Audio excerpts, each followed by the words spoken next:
त्योहारों का मौसम शुरू होने वाला है और बिहार के लाखों प्रवासी मजदूरों के लिए ये खबर किसी तोहफे से कम नहीं है। छठ और दिवाली जैसे पर्वों पर जब हर बिहारी की आंखें अपने गांव घर की ओर धोती हैं, तो सबसे बड़ी चिंता होती है सफर की।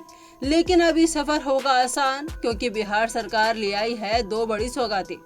एक तरफ अंतर्राज्यीय मार्गों पर एसी और नॉन एसी बसों की सौगात, तो दूसरी ओर हर पंचायत ने बेटियों की शादी के लिए विवाह भवन की योजना।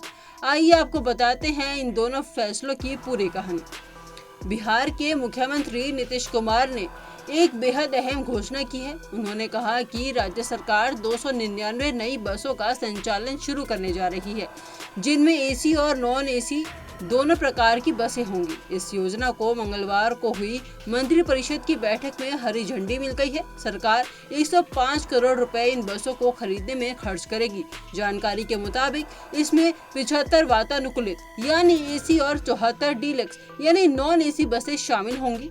इसके अलावा लोक निजी भागीदारी यानी पीपीपी मॉडल के तहत 150 और एसी नई बसें चलाई जाएंगी। हर साल लाखों लोग दिल्ली, पंजाब, हरियाणा और पश्चिम बंगाल जैसे राज्यों से छठ और दिवाली पर घर लौटते हैं, लेकिन बसों और ट्रेनों में सीट नहीं मिलती। किराए आसमान छूते हैं और अक्सर कई लोग सफर करते हैं जान जोखिम में डालकर।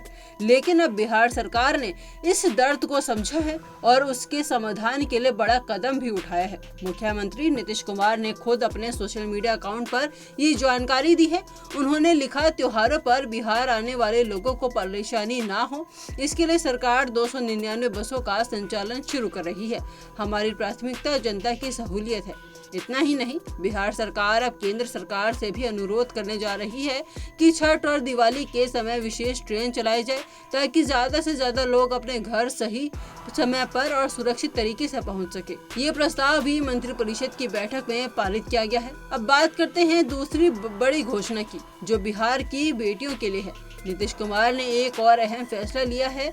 हर पंचायत में विवाह भवन बनाए जाएंगे। इस योजना का नाम दिया गया है मुख्यमंत्री कन्या विवाह मंडप योजना। नीतीश कुमार ने कहा कि हमारी बेटियां शादी के वक्त परेशानी ना झेलें, इसके लिए हर पंचायत में आधुनिक विवाह भवन बनाए जाएंगे। इससे न सिर्फ आर्थिक रूप से कमजोर परिवारों को सहारा मिलेगा, बल्कि सामाजिक तौर पर भी बेटियों को सम्मान मिलेगा। इस योजना पर कुल 40 अरब रुपए खर्च किए जाएंगे। योजना का नाम मुख्यमंत्री कन्या विवाह मंडप योजना है। हर पंचायत में विवाह भवन, कुल बजट 40,000 करोड़ रुपए होगा। उद्देश्य बेटियों की शादी में सुविधा, गरिमा और सुरक्षा होगी। गाँव में अब भी शादियाँ खुले मैदानों, स्कूलों या किसी रिश्तेदार के आंगन में होती हैं, लेकिन इस योजना से अब हर पंचायत में एक स्थायी विवाह स्थल होगा, जिसमें छत होगी, बिजली पानी की सुविधा होगी और सामाजिक गरिमा भी बनी रहेगी। इस योजना को एक सामाजिक क्रांति के रूप में देखा जा रहा है, जो खासकर ग्रामीण क्षेत्रों में बेटियों और उनके परिवारों की गरिमा बढ़ाएगी। तो ये थी बिहार सरकार की दो बड़ी घोषणाएं। एक, त्योहार पर घर लौटने वालों के लिए बस सुविधा, और दूसरी, बेटियों की शादी के लिए पंचायत स्तर पर विवाह भवन। नीतीश सरकार का दावा है कि इन योजनाओं से लोगों की असली जरूरतों को पूरा किया जाएगा।